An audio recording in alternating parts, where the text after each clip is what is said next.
Merci de votre fidélité dans cette émission Europe Midi. Vous nous rejoignez dans le studio d'Europe 1, mais aussi par téléphone. Vos appels sont les bienvenus. Faites comme Jean-Yves qui vient de nous rejoindre, notamment sur ce sujet des prisons. Sont-elles assez sûres? Sont-elles assez fiables? On revient, vous le comprenez, sur l'évasion de Nantes qui a montré que certains détenus, justement, étaient prêts à tout. Pour vous répondre, c'est l'homme de la situation que nous recevons aujourd'hui. Il est député socialiste de l'Orne. Joachim Pouillot, bonjour. Bonjour. Mais vous avez été surtout directeur de prison, notamment à Fleury-Mérogis. Vous êtes aussi président du groupe d'études sur les prisons et sur les conditions carcérales à l'Assemblée. Alors ce sujet nous préoccupe et va vous faire réagir. Je voulais juste poser une première question, puisque nous avons peut-être en tête en ce moment même le film Papillon avec Steve McQueen et Dustin Hoffman, ces prisonniers, alors c'est au bagne de Cayenne, mais qui étaient vraiment prêts à tout, avec des tentatives d'évasion à répétition. À chaque scénario d'évasion en France, on se dit aussi vraiment les détenus ont de la ressource. Ça veut dire aussi qu'aucune prison n'est infaillible, Joachim Pouillot.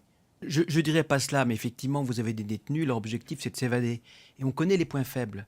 Et les points faibles, c'est lors des extractions, effectivement, dans les hôpitaux. Lors des transferts médicaux. Absolument. Et donc ça, c'est un point faible que nous connaissons.